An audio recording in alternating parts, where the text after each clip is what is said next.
New Horizons Live. Bueno, seguimos acá en la versión de este lunes y como hemos anunciado, pues tenemos esta conversación central, siempre desde la perspectiva educativa, echando una mirada a lo que acontece en la República Dominicana y en todo el mundo, ¿no? Y en esta oportunidad vuelve a sentarse con nosotros en esta silla roja el profesor Diego Girón, y en esta ocasión como dentro de sus conocimientos de docente de World History, ¿no? Para echar esta mirada a lo que acontece en Europa, justamente en Rusia, en Ucrania, y el impacto que todo esto tiene también para todo el mundo, sobre todo con la fuerza que pudiese estarse haciendo desde Occidente para que se tomen decisiones en aquellos territorios. De nuevo, Girón, muchísimas gracias por estar con nosotros. Gracias a ustedes por la invitación. Excelente. Señor Garrido, pues obviamente Sí, hemos estado conversando sobre estos temas y tenemos inquietudes muy particulares. Adelante. teacher, buenos días, buenas tardes, perdón. Un gusto tenerle de nuevo acá con nosotros. El tema de Ucrania, obviamente, pudiésemos decir que es un tema ancestral, aunque en el caso actual estamos hablando de un país que se liberó hace 30 años, 31 años, de estar dentro del eje de la cortina de hierro, ¿no? Del eje comunista de la Unión de Repúblicas Sociales Soviéticas. Y eh, es digamos que un territorio muy apetecido de nuevo por la Federación Rusa, no solo porque es un territorio que produce una gran parte de los granos y de los rubros agrícolas que consume la Federación Rusa, sino también por su posición geográfica le garantiza a Rusia todo lo que es el acceso al Mar Caspio y el control, digamos, de Euroasia y esa zona. Y obviamente Putin tiene serias ambiciones de restablecer lo que él entiende que es el orden natural de las cosas, que involucraba, incluso se está hablando hasta de Polonia, de todas las naciones del norte de Europa, perdón, lo que era Latvia, Lituania, Estonia, en fin. Bueno, pues precisamente, Girón, pues ya tú escuchabas más o menos esta argumentación inicial que planteaba el señor Garrido, echando un poco la mirada hacia atrás, que en estas argumentaciones quizás del contexto histórico que pueden hacernos entender lo que sucede en esta ocasión en Europa.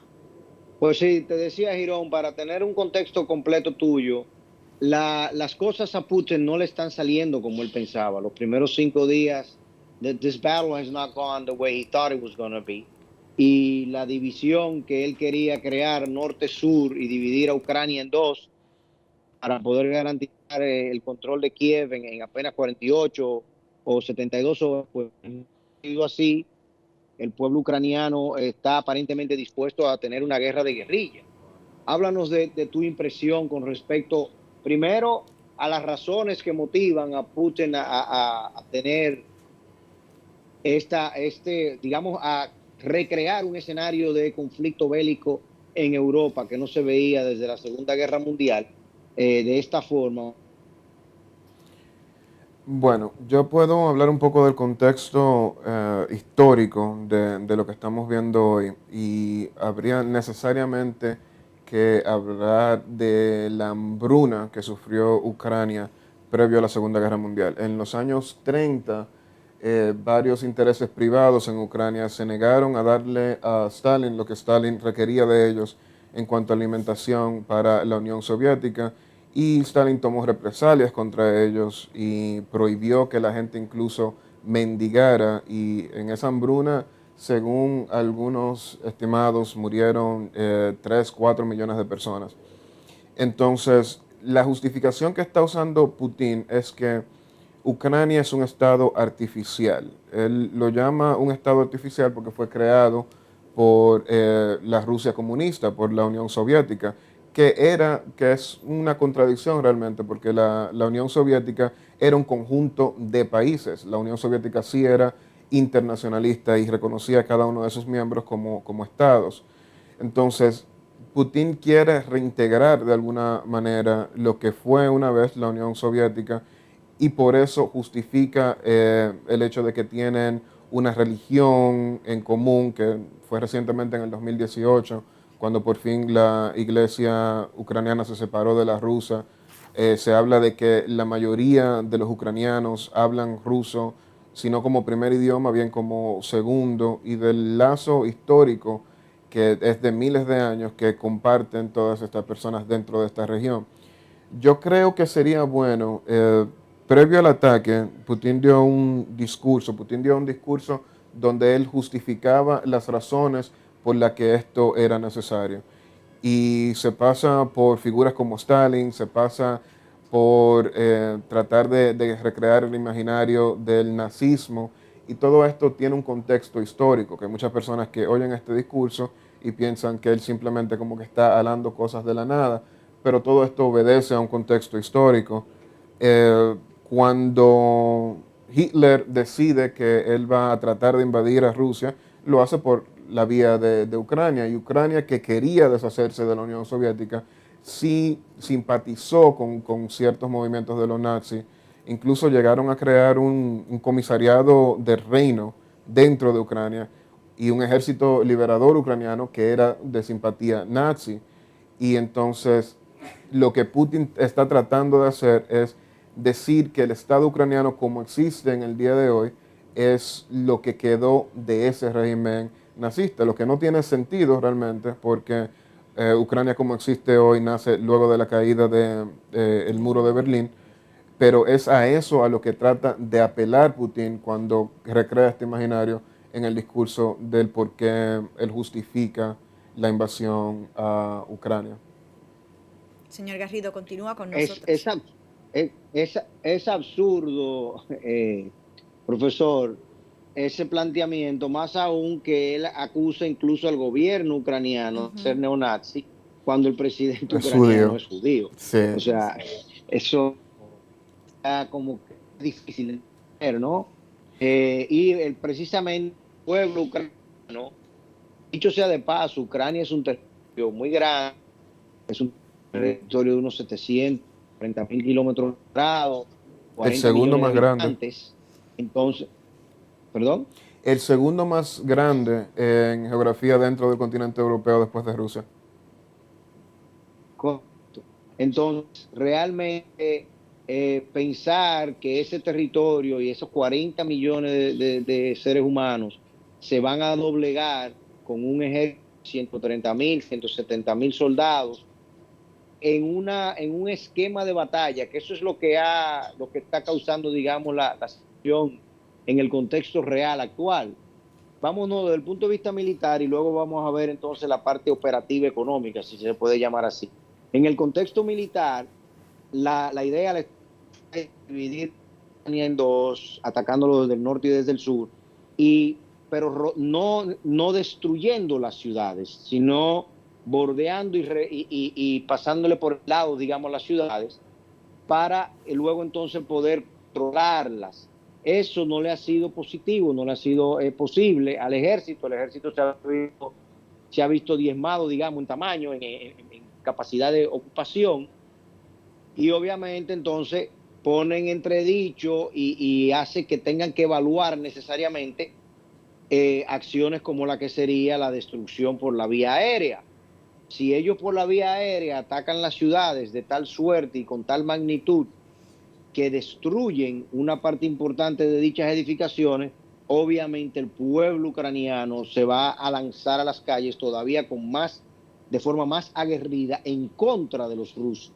Y eso, una guerra de guerrilla, una guerra interurbana, es una guerra de attrition que no la van a poder ganar. Eso por un lado. Y por entonces, sanción, que si bien las sanciones han tenido un peso demasiado importante hoy en día, yo creo que si en 2008 en 2012, perdón, cuando Putin se toma Crimea, 2014. se hubiesen 2014, 2013, 2014, se hubiesen tomado las mismas acciones, que dicho sea de paso, en aquella ocasión Biden y Obama nunca estaban alineados. El haber sacado a Rusia del sistema SWIFT, por ejemplo, para el tema de las transacciones financieras, ha tenido un impacto terrible, porque literalmente el rublo ya está hoy en día cotizado al valor más bajo en la historia, todavía peor que durante la Segunda Guerra Mundial. en cuestión de 48 horas. Pero eso tiene una Pero razón de además ser. ha significado, perdón, Tiene una razón de ser el que no se hayan tomado las medidas tan drásticas que se tomaron hoy cuando Crimea, que se tomaron ahora cuando Crimea. A Estados Unidos le gusta usar sanciones porque usar sanciones quiere decir que no tengo tropas en el suelo, que tengo menos riesgo. claro, Entonces, en un país como Estados Unidos, donde su Producto Interno Bruto, cerca de un 25%, depende de importaciones y exportaciones, es una economía lo suficientemente autosuficiente para que las sanciones no sean canibalísticas, para que no ataquen a su propia economía. Pero cuando tratamos de hacer lo mismo con economías europeas que dependen mucho de la comercialización con Rusia, una sanción a Rusia o no de permitir que Rusia participe en la economía de la Unión Europea es un golpe mucho más fuerte del que recibirían los Estados Unidos. Por eso muchas veces estos países europeos no están de acuerdo con salir de Rusia del todo, porque sería perder un brazo que tienen también. Por eso Olaf Scholz, el alemán, decidió postergar y postergar y postergar todo lo que pudo, porque su economía depende grandemente de la influencia de los carburos, los hidrocarburos rusos. Entonces, Estados Unidos decir, vamos a sancionarlo, es algo que los Estados Unidos puede permitirse porque de alguna manera su economía es insular respecto a los bienes rusos, que no es el mismo caso de los países de Europa.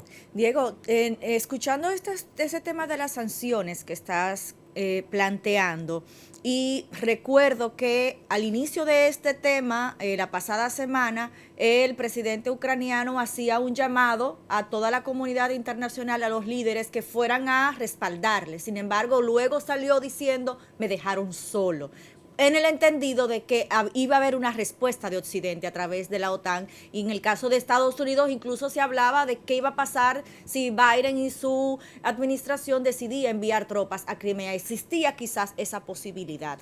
Realmente una semana más tarde ya de que iniciara este estallido, ¿no? ¿Cuál es la realidad en ese sentido? ¿Qué se vislumbra? ¿Realmente la OTAN se va a quedar como hasta este momento? ¿Se pudiesen tomar otras medidas, digamos, que incluyan más en este conflicto a toda la comunidad internacional? Bueno, Vladimir Putin, en justificar su invasión, ha tomado el curso de historia, por así decirlo, porque ha estado usando los mismos aparatos para justificarlo, como Ucrania tiene armas de destrucción masiva, está amenazando a la comunidad rusa, tenemos lazos históricos que son innegables, nazi y todas estas cosas que él ha visto que funcionan en el teatro geopolítico, por lo que él ha decidido optar por hacer exactamente lo mismo. Hay que entender por qué viene este conflicto de la OTAN-Rusia. La OTAN fue creado como un aparato para tratar de bloquear a Rusia de alguna forma, bloquear a la Unión Soviética de alguna forma. Entonces, se habla de la idea de que Ucrania sea miembro de la OTAN.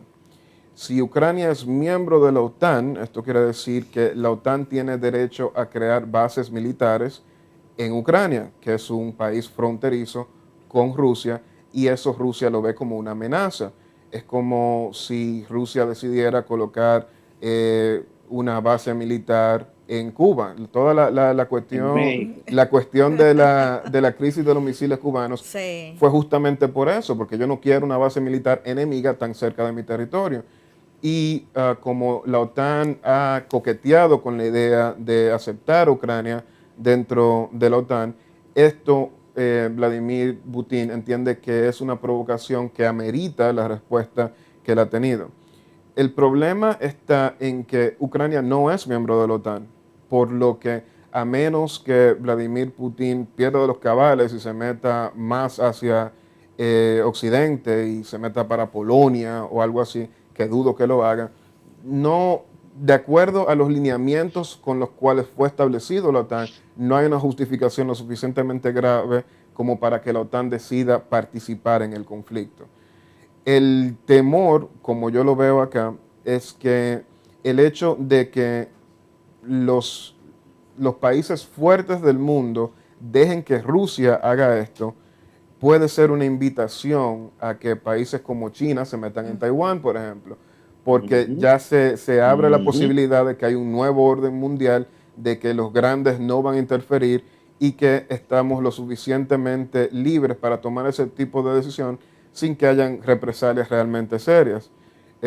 Rusia se ha estado preparando para esta cuestión de las sanciones y ha movido gran parte de su economía más hacia Asia que hacia Europa, y Asia no parece que va a tomar las represalias contra Rusia que ha tomado el resto de Occidente. Por eso es el temor entre las personas conocedoras del tema de que esto pueda escalar más allá de hasta donde ha escalado. Claro. Garrido. Eh, dos cosas, Girón. Primero, ciertamente, y era parte de lo que te iba a comentar, con respecto al impacto que tiene la economía rusa sobre Europa, obviamente es mucho más vinculada. Si analizamos, por ejemplo, el CAC 40, que es la bolsa de valores de Francia, de las 40 mayores empresas, solamente 5 no tienen transacciones con Rusia, de la que cotizan en la bolsa de París, y lo mismo pasa con la de Frankfurt, donde apenas 2 empresas no tienen vinculación con Rusia. Por tanto, para Europa es muy sensible el tema del comercio, de la economía rusa y el impacto que tiene sobre su economía.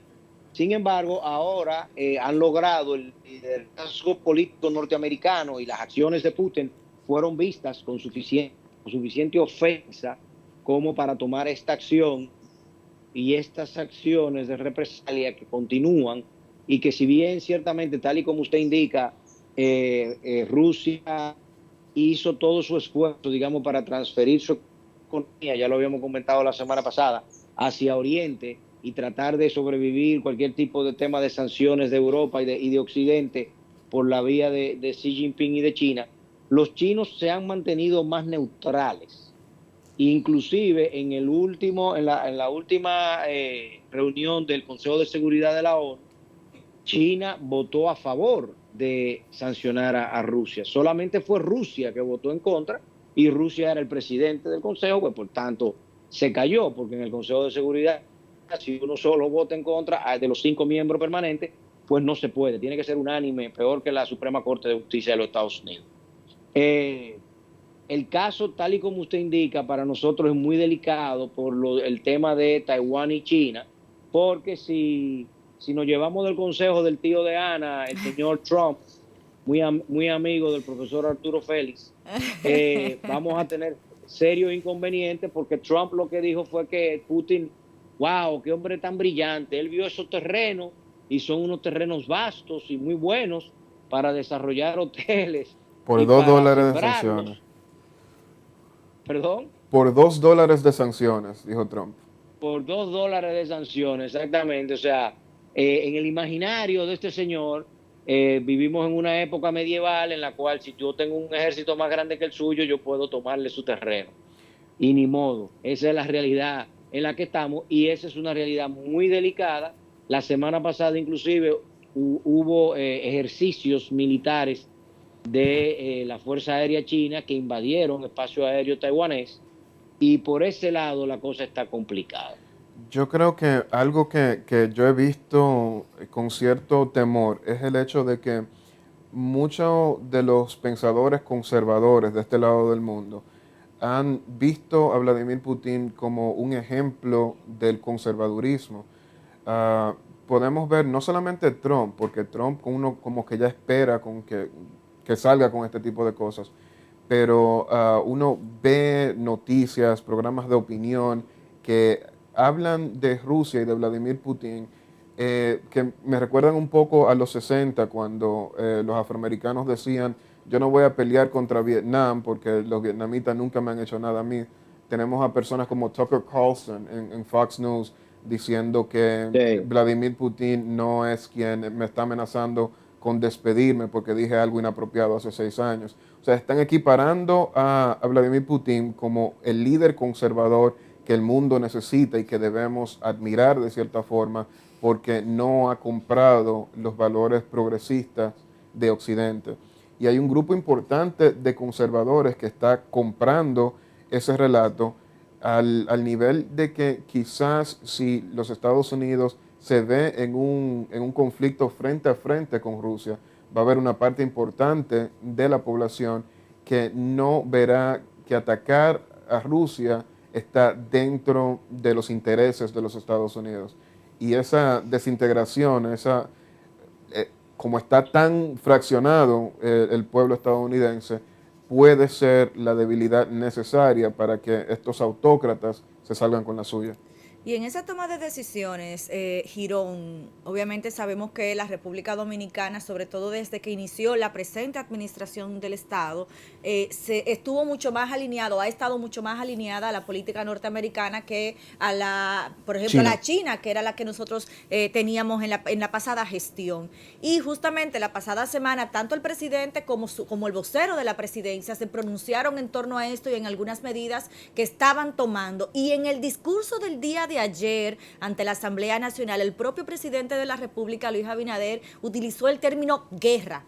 Estamos preparándonos para la guerra y la crisis ante la guerra. Entonces, alineándonos con esos intereses quizás que puede estar presentando Estados Unidos, ¿cuál es el rol de la República Dominicana? Nosotros no tenemos un ejército armado que pueda dar, digamos, en caso de sumarse a esta gesta bélica, pero sin embargo, ¿cuáles son las cosas que nosotros sí pudiéramos estar viendo en el cambio de las decisiones locales, quizás respondiendo a ese acuerdo diplomático con Norteamérica?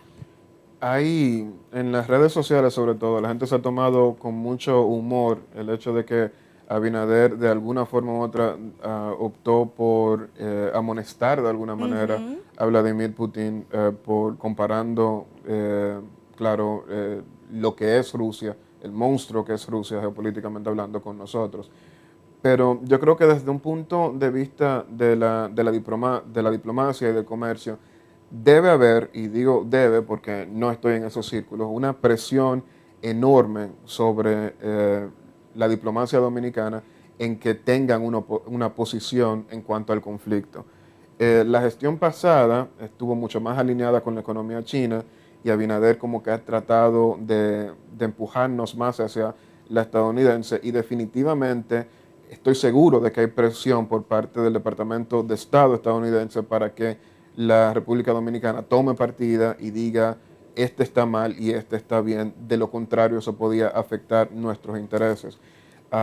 Salvo por salvaguardar nuestra relación con el pueblo de Estados Unidos, que es mucho más cercano a nosotros que lo que Rusia podrá hacer. Creo que nosotros debemos de prepararnos para lo que se tiene que preparar el mundo, inflación, la subida del precio de los combustibles, que por más subsidio que el gobierno ejerce sobre eso, no hay manera de detener ese incremento que viene por ahí. Y realmente nosotros no vamos a ver un enfrentamiento bélico, a menos que haga como Hipólito y mande guardia para Irak, 2003. que no creo que sea el caso. No, pero yo te iba a decir, Girón, cosa con respecto a esta comentando ahora mismo. En primer lugar, recuerda que Hipólito visitó Ucrania y allá en Ucrania se montó en avión militares y hablaron de que iba a venir una empresa ucraniana a armar aviones en República Dominicana. De esos anuncios alegres que hacen los gobiernos locales para garantizar páginas y tinta en la prensa y toda la adulonería que los acompaña. O sea, que nadie sabe si hay un proyecto de por medio y por eso el presidente Abinader se siente ofendido con Rusia y con Putin, porque esa fábrica de aviones que ya tiene 20 años retrasada, que Ucrania iba a montar aquí, pues ahora la van a montar. Por otro lado, como son de este mismo gobierno, por otro lado, Ana, nosotros ejército no tenemos, pero generales sí. Uf, y hay unos cuantos más de fin de semana para acá. Y con guardaespaldas, sí, seguro ayer nombraron, quién sabe, 500 más. Y con guardaespaldas y brigadas que andan delante y detrás, de todo tipo, tenemos suficiente. Lo podemos montar todo en un avión ucraniano y mandarlo para allá. Bueno, a que ayuden en la guerra. Definitivamente. Porque como estamos en guerra, eso, óyeme, ya lo comentamos la semana pasada. Hablar de esa forma Eso fue una declaración alegre y una declaración innecesaria. Nadie le había pedido, el Departamento de Estado de los Estados Unidos no le ha pedido a la República Dominicana una declaración de guerra en contra de Rusia. Eso no es verdad. Ningún otro país de Latinoamérica se está declarando y está hablando con tanta belicosidad, porque sencillamente, en primer lugar, nosotros no estamos ofendidos en esa situación más que por la parte económica, y en segundo lugar, estratégicamente no nos conviene. O sea, ¿por qué vamos a tomar partido de esa forma? Sí. No es necesario ponernos adelante, ¿tú entiendes? Como carne de cañón. Ahora, si es como dice Girón, estratégicamente nos conviene mandarle unos soldados allá y con eso vamos a garantizar 3 o 4 barcos de petróleo para acá, bueno, pues yo empezaría a creértelo, pero no sé, mientras tanto no he visto cuál fue el tit for tat. I'm not sure which was it. Bueno, más que todo respondiendo a la estrategia quizá diplomática de los más cercanos, que son ese gran papá de Norteamérica, no Estados Unidos. Me imagino que Bueno. por ahí alguna conversación debe de haber que va más o menos por la línea de Claro. di algo en contra de esto o no te compro aquello. No sé, hay muchas cosas que se dan tras bambalinas que uno realmente no Claro, conoce. y siendo la República Dominicana, sobre todo en estos 2 últimos años, no podemos tampoco desconocer eso. Se ha erigido como un líder en la región en muchas cosas. La misma economía que Bueno, entonces, no ha es lo que yo te mermado como se digo, Ana. esperaba. Entonces, lo que hablamos el viernes pasado, si nosotros queríamos optar por una posición de liderazgo y una posición extraordinaria, visionaria, lo que el presidente Abinader tenía que hacer un llamado a que en Punta Cana, ¿verdad? O en Barahona, si él quiere desarrollar el polo de Pedernal en Barahona, si quiere seguir desarrollando al grupo de él aquí en Punta Cana, porque lo haga en Punta Cana y celebren ahí una asamblea de la paz Mm. entre Ucrania y Rusia y Estados Unidos y Europa, ¿tú entiendes? Y venga y sea ahí que se declare la reunión de Malta o la reunión de Yakarta o la reunión de Casablanca, de Marruecos, del 1943, la podemos celebrar aquí en Punta Cana y todo el mundo va a estar contento. Y la delegación ucraniana, que siempre viene muy blanco, y los rusos llegan aquí, se solean bien. Imagínate a Vladimir Putin aquí en Punta Cana. Eso sería un evento. Yo me Eso sorprendí nos mucho, daría a nosotros, mira, me sorprendió mucho la cifra de dime. que en el país hay 3.500 ucranianos. Ujú. Yo me sorprendí de que nosotros tuviéramos una población tan Tantos. grande ucraniana. O sea, yo sé que turistas tenemos muchos, pero Ahora residentes, mismo hay mucha gente esperando a las ucranianas. bueno, Sí. Había entre 1.500, ahora mismo vamos a esperar muchas, y sobre todo ucranianas. Me comentan que está la gente esperándolas. No sé Bueno, por qué. ya veremos en cuanto al tema ruso, la inversión económica. El próximo miércoles vamos a analizar todo el aspecto económico con Henry Gebrat, pero justamente también Sí. esa posición del presidente o de su administración con respecto a Rusia también pudiese estar afectando la inversión rusa en la República Dominicana, que cada vez está creciendo mucho más. O sea que también ahí hay que considerar otros términos. Sin embargo, hasta este momento, señor Garrido, Diego, se supone que empezaron a fumarse la pipa de la paz. Se supone que en Bielorrusia Sí, se así es. están reuniendo, hay algunas cosas que todavía no se han transparentado. Los ucranianos lo que desean es que definitivamente las tropas rusas salgan de su territorio, y los rusos, pues la principal presión es que Ucrania se comprometa a no entrar, ¿no?, al círculo de la OTAN, y entonces como que cada uno ahí, esa es su fuerza, ¿no?, como están midiendo, y cada uno habría que ver qué pueden negociar a partir de eso, porque son, digamos, que sus posturas más firmes. Diego. eso es realmente así. Yo no veo a Vladimir Putin saliendo del todo de Rusia. Ya en la parte oriental, él decidió que él iba a apoyar a un grupo de personas en la parte oriental, ¿No es? que como unas repúblicas separadas, que quieren ser Sí. independientes. Y creo que al final lo que se va es a diezmar el territorio ucraniano, y que Rusia se va a quedar con una buena parte. Yo tengo unas amistades que veníamos haciendo una comparación entre lo que Rusia hizo en la parte oriental de Ucrania con lo que los Estados Unidos hicieron a principios del siglo XX con Panamá, que le dieron arma a un grupo de panameños para que se independizaran Con los de elitos, Colombia, claro. para entonces ellos poder entrar y hacer su canal. Y yo creo que por lo menos eso hay que reconocérselo a Vladimir Putin. Él es un estudiante de la historia. No, definitivamente, el tipo es hábil y es inteligente, Eso, aún tú no estés de acuerdo en su eso lo, postura. Eso lo comentamos la semana pasada, Diego, precisamente que era muy similar a la postura de Roosevelt cuando él estacionó el acorazado frente al fuerte militar allá en Panamá en 1903 y le dijo, bueno, Ustedes son que saben. miren, esta gente aquí, ustedes son los que saben, pero los cañones están aquí, ¿entiendes? Entonces ya Colombia ahí se vio obligado a ceder ese espacio y el canal arrancó su construcción no por Nicaragua como se tenía realmente pensada, sino ahí en el istmo de Panamá. Así es. Yo no estoy seguro que Putin lo va a lograr. Ya hemos dicho acá en el programa, Ucrania siempre ha sido territorio ruso. Kiev llegó a ser la capital de la monarquía rusa y el zar era allí que vivía por mucho tiempo. Estamos hablando miles de años en toda la historia de esos territorios de los Urales, pero no estoy seguro de que le va a salir fácil el tema como le salió con Crimea. Aparentemente, the resolution and the resolve ahora mismo es mucho más intenso que lo que era antes y las implicaciones económicas, el pueblo, en Rusia ya hay mucha gente que está en contra de este nuevo militar y hay que ver cuánto ellos van a poder aguantar. Bueno, Diego, muchísimas gracias.